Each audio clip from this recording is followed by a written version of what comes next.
Hello and welcome to another on Magical Creators Online Summit episode. My name is Inga Dexter and I'm your host. And my guest today is JoBeth Evans, and she will be talking about time management and how to become a time management master. And we will be learning how to use time to our advantage and get the most of it, get the most of every hour. And also JoBeth will share tips and tricks to increasing productivity and opening up more time in our schedule for relaxation and play. And just before the recording, I mentioned to JoBeth that it's so timely for me, but I'm so sure that I'm not the only one who has like to-do list longer than hours in the day. We all have these moments, so it will be so useful for everyone who is listening. So JoBeth, let's go to you, introduce yourself and tell us a little bit about you. Okay, so like you said, my name is JoBeth Evans. I am a mom, and I also work a full-time job in addition to my coaching job and my speaking job. So I am an instructor at the University of Arkansas. I teach public speaking. I have two kids. They are 3 and 9, and I also do life coaching. So I do that in the gaps, and so I have a lot going on. So anytime somebody asks me about a topic that I think is vital for people to be educated on, I always think that it's important to start with time management, because if we don't know how to spend our time, chances are we're going to be stressed out, we're not going to be our healthiest, and we're not going to be enjoying life the way that we really want to enjoy it. So if we can get our time management in order, everything else is going to fall into place. So I'm super passionate about talking about this, because it does not matter if you're 8 years old or if you're 80 years old. You need to know how to spend your time so that you can achieve whatever it is you're wanting to achieve. And like you mentioned, sometimes you want to achieve playtime and getting to just relax, and you don't know how to do that. So that's what I'm going to be talking about today, is how to get yourself to the point where you can do all the things you want to do, including that fun time and playtime. It's fantastic. So I can't wait to hear all the tips. And we record this in the beginning of February, and the recording will go live on 10th of March. So in my emails, when I share these messages, I will share also how I applied the tips, because I'm the lucky one who get to know them in advance. Yes, absolutely. So are you ready to get started? Absolutely. Okay. So number one, and this is not real popular, but number one is to do the things you do not feel like doing first. So if it's something you're dreading or you're wanting to put off, you will be more time efficient if you will do those things first. If there's something we're dreading, like housework, or if it's writing this article, or writing an essay, writing sometimes is really hard for me. So that's the one that I always think of, like, putting off. But when we put things off and we procrastinate, it causes us to spend more time on that, because we are thinking about it longer. We are dreading it longer. We are trying to find things to do other than doing that activity. So in the long run, it's taking us way more time to do that one activity that if we would have just done it in the beginning and got it over with, we could have put it behind us. So that is really important to always do that. Do the things you do not feel like doing first. Get them marked off your list. And two, it creates more motivation to do those things that you are wanting to do. You don't have it hanging over your head throughout your entire day. So whatever it is that you're dreading doing today, go ahead, do it first and get it marked off the list. And this is very true. And also Brian Tracy said, eat that frog. So when you start your morning with haven't eaten the frog, everything else seems easy. That's right. Yeah, right. Because we've all felt that dread of knowing that there's something that you need to do. For me, probably the dishes. Like, it gives me a lot of, I don't know, I don't want to call it anxiety, but it's just like heavy on me when the kitchen is dirty and there's dishes in there. And so every time I walk through there, it's just a reminder that I'm putting off something that I really need to do. Not that it's going to make me money or make me any, make me prosper any. It's just something that has to be done for us to live our daily lives, because as wives and mothers and business owners, there's a lot of those little things that don't generate income that we have to do, that are heavy on us. So for me, it's the dishes, and they're waiting on me in there too. So that's what's fresh on my mind. But yeah, that's tip number one, super powerful. Great. So what's tip number two? Number two, what you focus on, and I know you're going to like this, what you focus on is going to grow rapidly.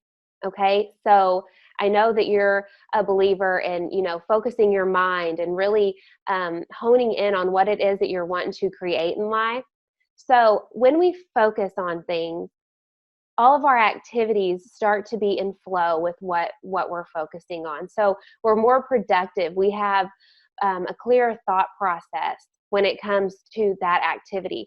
So whether you're focusing on it by thinking about it as you're going to bed at night, or you have it on your vision board, or you write it every day in your goals, like when you focus on it, it puts it out there in the universe.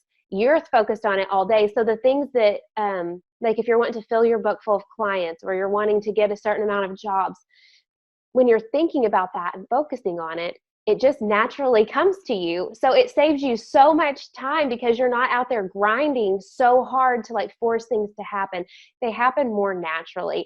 And it is, to me, the coolest thing when you put something out there as just as a dream and a goal, and you do the work, obviously, that comes with it, and then it just happens. It's the coolest thing ever, and one of the best ways that you can save time. And it doesn't take a lot of time to make a goal or make a vision board, or as you're trying to fall asleep at night, to envision like yourself having a full book of clients, or getting to land that big stage. Whatever it is, it doesn't take extra time, and it's free. So it's like one of the best time management tips ever, because it is so valuable for very little cost. Absolutely. And when you have your goal ahead of you, in front of you, it pulls you towards. So, and it feels like a flow, because you meet people that help you along the way, or circumstances align that you reach your goal quicker, only because you know where you're heading. Right. Absolutely. I love it. It's just something that I've started doing in the last couple years. And I'm just like, oh my goodness, I'm so happy that this is something that I've not just been thinking about, but actually put into action, because that's a very valuable part. You can't just know that if I think about it every once in a while, it's going to happen, but actually putting that into action by doing the things that are going to get you there. I love it. It's one of my favorite ones. So the next one is avoid making a to-do list. So we all have a to-do list that's like always, if it's not written down, it's like in our heads of all the things we need to do. So what you do is you make a to-do list. So you write down everything that you have to do, but then you take those things and you put them into your calendar to actually do them. So you don't have this list of things that's hanging out for you to do and accomplish eventually, like this week or next week or this month. You have it there that you are going to schedule time to do. So if you need to, let's say, create a freebie, you don't just have create a freebie on this list that's hanging out here. Tuesday at 9 o'clock, from 9 to 10, you're going to create the freebie. So you take everything on the to-do list and put it in your calendar for a specific amount of time, and then you do it. So it's not like just something that you need to do. It's something that's actually planned in your day to get done. Then your things are going to get done, because when 9 o'clock or Tuesday rolls around, whatever, you're like, okay, I got to switch. I have to start working on my freebie now, and you get it done. It's the most effective way to get your to-do list off of your things off of your to-do list and get them done. Because a to-do list is also something that really stresses me out, because it's like, here's this long list of things that need to get done. that I literally don't have time to do. And that's your thoughts about it, is that you don't have time. So then when you actually look at your calendar, you see that you do probably have time to get those things done. And that may, to get them done, that may mean staying up late or waking up earlier or working on a Saturday to get them done. But you find the time to get them done and you do them. Yes, because if we don't put it in the calendar, it will remain on the list. It will drain our energy. I also noticed, though, that to-do list works against me if I forget to put something obvious on my to-do list. I don't do it. So, but it's like obvious, let's say having lunch. If I work from the to-do list, I need to put like each activity in. Otherwise, it's not getting done. It completely slips my mind. Right. Yeah. Like pick up your kid. You're like, oh shoot, I was so focused on my to-do list that my kid's hanging out at school, wondering where I'm at. That is so true. Yeah. So you have to make sure that you schedule everything. And that's something in my workshops. A lot of times we take a full schedule, which I think most entrepreneurs live from for the most part. But, scheduling time for lunch, setting down, scheduling that time to sit down and eat your food and to take 30 minutes or an hour just to breathe, relax, and eat. Because which this is not time management, but just saying, when we take that time, that 30 minutes to relax and to eat our lunch, we come back so much stronger after lunch. So that's something that if you are scheduling, like you should be putting in there and making sure that you're doing that and taking the time to rejuvenate and fuel yourself. Okay, ready for number 4? Absolutely. Okay, prioritize your life. Prioritize all the things. If we have more than 3 priorities, they're not priorities. So if you have like 10 things that you're saying are super important in your life, then you kind of need to check yourself, because we can't be spread so thin that we're not focusing on anything. So for me, mine are God, family, and career. So that means that if I'm spending more time on my career than I am with my family and my spirituality, then I have them out of whack a little bit. But I also have things, and we all do, that are important, but probably not one of our top 3 priorities. So, for example, I work out every morning. If I wake up and my child is sick, I'm not going to let them be sick while I go work out. Okay, I'm going to stay home with my child. Another example, if I have a speaking gig at 8 o'clock, I'm not going to do a super sweaty workout and then show up to my appointment nasty and sweaty. Okay, so we have our priorities, and where we have our priorities is where we need to be spending our time. So anybody who has the new, one of the newer versions of the Apple iPhone, it gives you a weekly report on how much time you're spending on your cell phone. So a lot of people will say, my family is my priority, my career, my spirituality.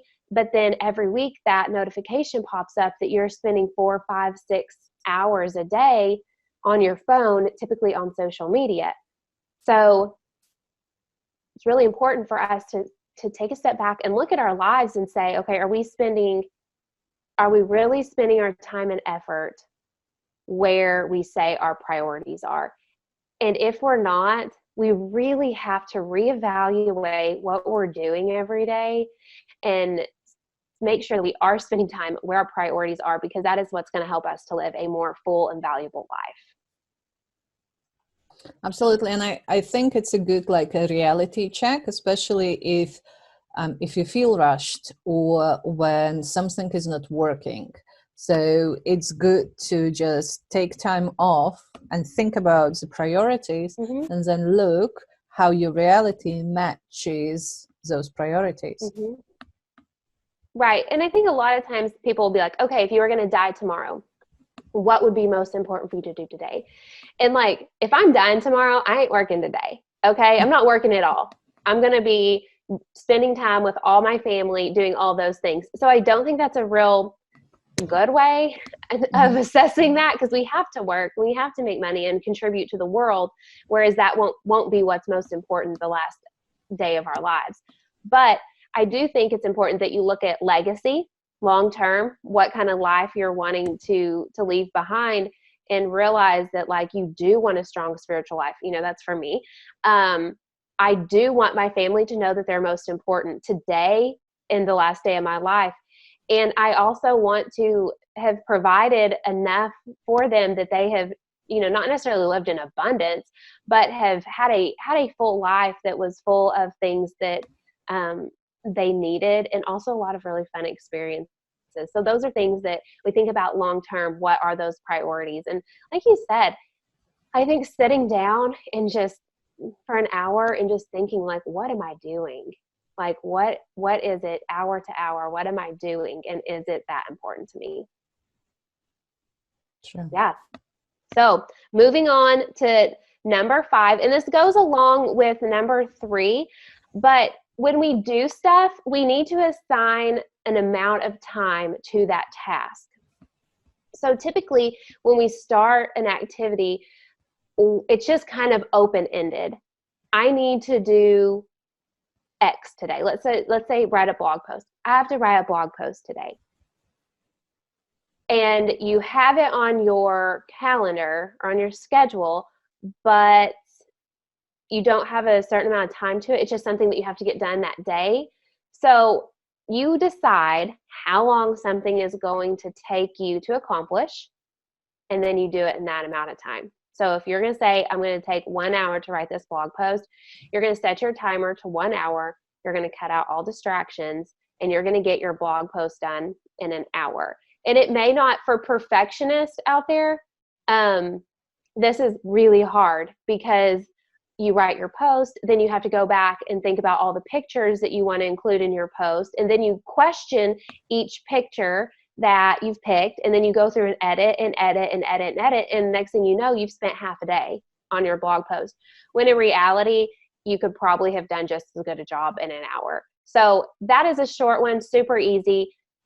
The task that you want to do, assign an amount of time to do it, set the timer, get it done in that amount of time, period, move on. You have another thing coming, another thing to do. Yeah, and I think this is like, for me, it was a light bulb moment, because I tend to put it open-ended. So today I'm writing a blog, or posting this, posting that. And you're right. So you start writing a blog, for instance, and then you get distracted with something. And then, so yes, by the end of the day, you probably finish the blog post, but it can easily be done within an hour. Yeah. And all that, I mean, when we're as writers, like, we know what we want to say. Like we are typically, we already know, we're already inspired by something. So the content, the meat, what's the heart of the blog, or the whatever it is that we're doing, we already know. We're not spending time on that. That's stuff that's coming to us quickly. We got it. So that is number 5. Number 6, always plan your work a day ahead. I plan my work a week ahead. So a day ahead is more realistic for some people, but anything we're wanting to manage, hence time management, anything we're wanting to manage, we have to think in advance how we want to spend that time. We can't just be sitting here wondering what we want to do for the next hour. We have to know exactly. We move from one thing to the next. When the mind is confused, it does nothing. Okay? It does nothing. So we have to tell our minds what to do. And we do this in a time when we have clarity. We make this schedule. We know that if we don't wake up at 5 o'clock this week, that this article is not going to get written, because too many things are going to happen once the day gets started. If we don't know what workout to do when we wake up, we're going to wake up and then we're going to be like, oh, I don't know what workout I'm going to do. I can't remember. I mean, is it ab day, or am I supposed to be doing cardio? And then we spend time in confusion doing nothing, trying to figure out what we're going to do.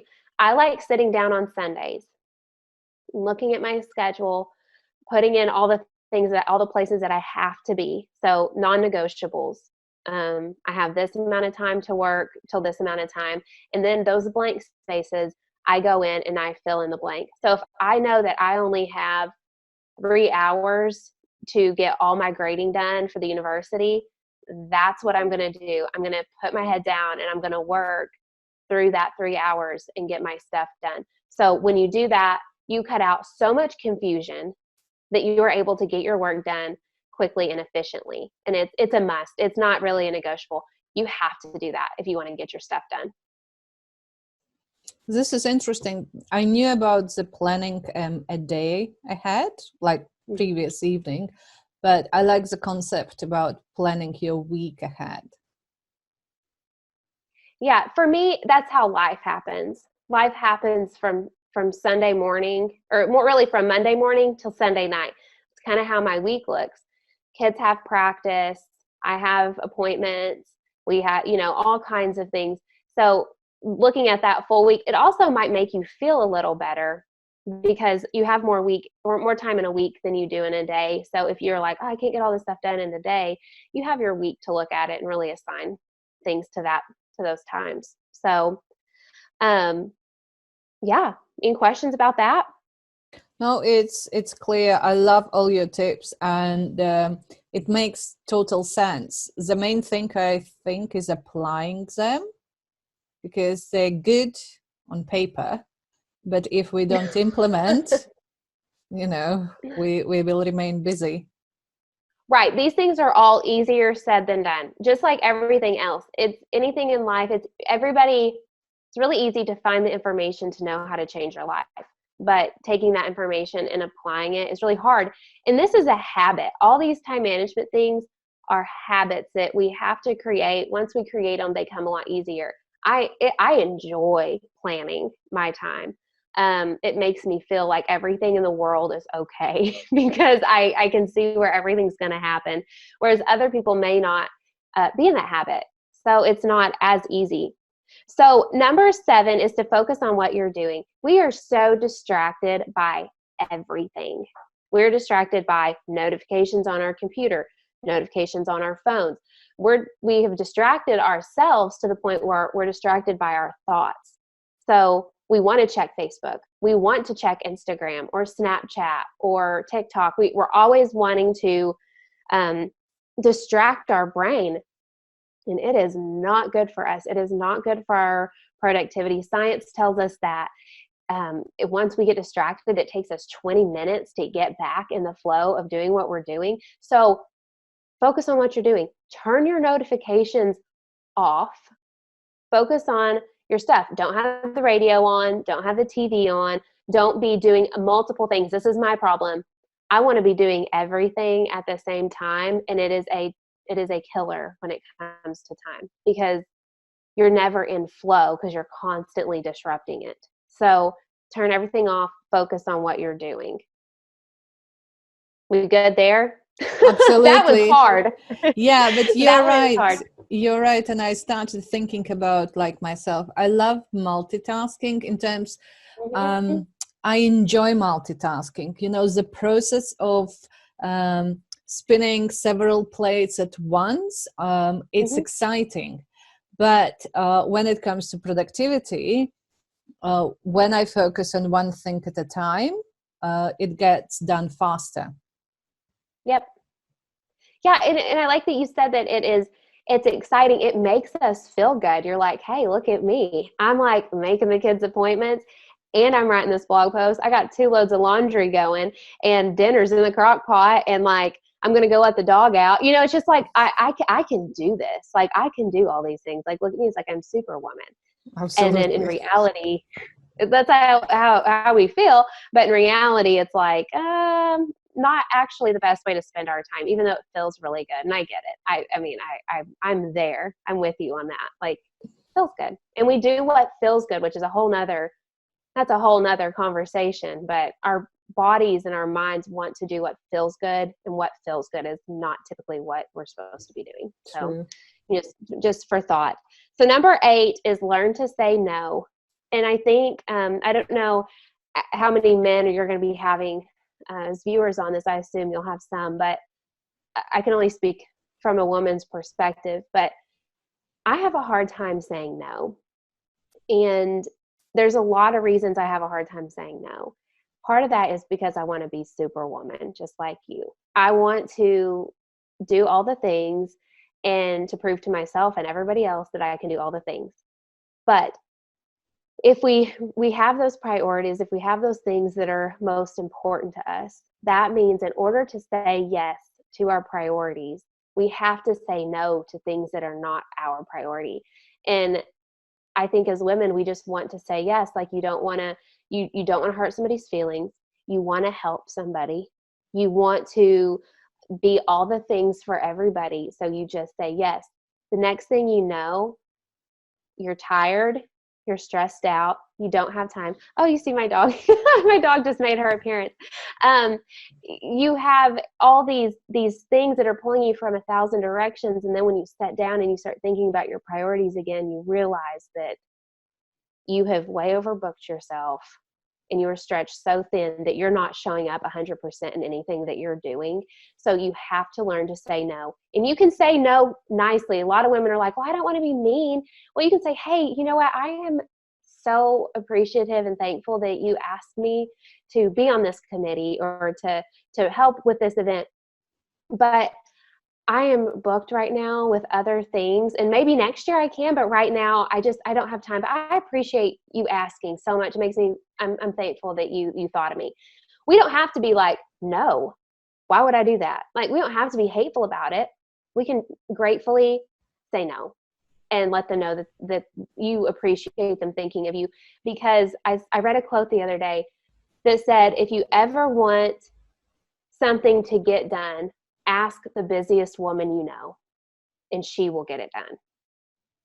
And that's because we know how to get things done. So what's one more thing? We can get it done. We can do it. We're exhausted and we're cranky and, we're at our ends. But when you want something done, ask the busiest woman you know, and she'll do it. So that's not necessarily a good thing, but it's something to think about. Absolutely. And you can see how all these tips are interconnected, because it's easy to say no when you're aware of your priorities, when you have your schedule for the week or even next week in advance. And before committing, you can say, I need to look at my schedule. And then it's easy, like I am kind of up for helping somebody out, but I physically can't because the schedule is full. Right. Yeah, that's it. That's just it. My schedule's full. Like because you have priorities. I love that. And it's really hard. And I think for me, at least, it's been sad a few times because I'm just like, oh man, like I would really love to do that. And there's even been situations where people that I know wanted me to go do something did not ask me because they knew how busy my schedule was. And they didn't want to put me in a situation to have to say yes, because I think they thought I would say yes. But anyways, moving right along. This is my favorite one, is to schedule your fun time. So just when you're making your schedule, you have to cut out time for fun. And that might be reading for an hour. It doesn't have to be going to the Cayman Islands. Like, take an hour and read tonight. Let the kids go to their grandparents, and I'm going to go have date night with my husband, or I'm going to go have a girls' night with my friends. You plan that time. And what I've found is when you're in the grind, because as much as we want to avoid feeling like we're in the grind, you have to be in it sometimes. So when you know that Monday through Friday, you legit have to be hustling all day to get that stuff done, but Saturday morning, you and your girlfriends are going to go have breakfast and go shopping and go have a spa day or whatever it is that, is your fun. You are more motivated Monday through Friday. And something else, depending on how disciplined you are, if you don't get your work done, you don't get to go on your trip. So if you don't have all the things completed, then you don't get to do your fun thing that you have planned. So it works. It's kind of like parenting yourself. So it's like, okay, JoBeth, if you don't get X, Y, and Z done by 4 o'clock on Friday, you're not going to get to go out and eat and have fun with your friends or your spouse, whatever. I'm like, oh, okay. So I really need to get with it and get my stuff done. Because too, once you've accomplished all those things, going out feels very different. It's like, oh, like, yes, like this is, I'm chill and I got all my stuff done. So I don't have that hanging over me. So schedule your fun. And yeah, and it works like a reward as well. Mm-hmm. And I think it's important to schedule it in advance, because otherwise our to-do list will creep into the free time. And then when you look at your calendar, yes, I would love to have some fun and relaxation time, but there is no more hours left. Right. Yeah, because that's what's going to end up happening if you don't have that commitment, is you're going to find something to do during that time that maybe, that was time you didn't plan on doing anything, but you didn't plan to do anything fun either. So then it just kind of all blurs together and you end up not doing something that's exciting for you. So it is definitely a reward and something to look forward to. And it's needed to reset us so that we can come back on point Monday morning or whenever we start our work back. So very important. And then my last thing, number 10, is to be a slave to your schedule, which sounds horrible. I need to find a new word probably. But if you plan all this stuff, it's kind of like we talked about earlier, like it's really easy to say, I'm going to wake up at 5 o'clock and write my blog, or I'm going to, stay up late this night, or I'm going to sit at my computer and not get distracted for 1 hour. Those things are all really easy to say, but you have to do it if you want to be able to be a time management master. You have to be able to manage yourself and parent yourself, and not necessarily like discipline yourself like you're gonna get put in the corner, but like you have to be able to say, like, these are my priorities, these are my goals. I have scheduled everything that I need to do this week to make sure that my kids feel loved, that they feel seen. We have dinner together as a family. We even have dinner. That might be a goal for some people. Like the kids have food like on the table, depending on where you're at. But I know, sitting down and looking at my schedule, everything that needs to happen is here. If I will just do it, everything's going to be good. And that, number 10, is the hardest thing to do. And it takes time. And I don't think you need to beat yourself up if you're supposed to spend an hour on a blog post and you spent 2. You can't be like, oh my gosh, I'm so stupid. Why did I do that? Like, I can't do anything right. No, you're learning. This is a learning process. You realize that maybe you do need to schedule 2 hours for your blog post because you can't feel good about it after just 1 hour. So next week, I'm going to schedule 2 hours. And you just, it's a give and take, I think, for the rest of our lives, of what we can, how we can manage our time for ourselves, because what works for me is not going to work for you or anybody else that's listening. We all have to have our own standard for how we spend our time and how we do that. And so if you can do all these things and commit to your schedule, you're going to be able to have and do everything that you want, including your business, your family, your spirituality, your fun time, everything that you want. It's possible and it's there for you. And that kind of comes back around to vision. If in your thought process, if you truly believe that committing to your calendar and doing all these things are going to create a blissful life for you that is enjoyable and fulfilling, then that's what you're creating. You're just doing that. So I love this. I think it's super important. And I think it's the foundation for every human that wants to be productive in life. Learn how to manage your time. Absolutely. And as you mentioned with your last tip is self-integrity, when you keep the words you've given to yourself. Mm-hmm. Because nobody is going to check on your timetable. It's only you. No. And it's I know that self-integrity, it's a habit as well. And you start small. Let's say well, I finish work today at 5, and no matter what happens, then you finish at 5. Yeah. And it's just how you Mm-hmm. train yourself to keep the word to yourself. Right. Yeah. And I think for any of the women out there that have kids, I think the younger we can teach the younger generation to do this, the better off they're going to be. I learned to do this at a young age because I was raised on a farm, which meant after school there was work to do on the farm. And then I also was an athlete and I went to school. So there was not time to mess around and to carry, like, to take way longer to do an activity, or, there wasn't a whole lot of free time either. So I learned to do that at a young age. So as I've grown up and my workload has gotten heavier, has gotten more stressful, I have become responsible for more humans. Like, it's been vital for me to have learned that at a young age. So if you have kids, like, these things are not just for adults. Like I mentioned earlier, at any age, we can learn, like, okay, like, you have 1 hour to watch TV and have fun. But you're going to do that after your room is clean, after you've contributed helping with the family, doing dishes or feeding the dog or whatever it is. Like, then you get to have your free time because all your stuff is done. It's something I teach my kids, something I was taught as well. My dad always said, work hard, play hard. And that's what we've done. But play hard always came second to work hard. So yeah, do you have any questions about this? Do you have anything to add?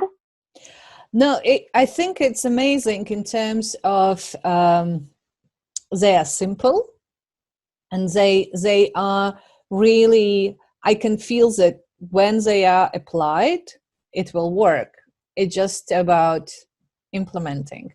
So I think if any of our listeners will have any questions after watching or listening to this episode, I will forward them to you, and also they will have all your contact details, so they can reach out to you directly. And I think it's super useful, especially for business owners who have small kids, because you just can't ignore them anyway. So you need to factor them in. I'm lucky in terms, like, my kids are grown up, but still from time to time they need attention, and I need to factor their activities in.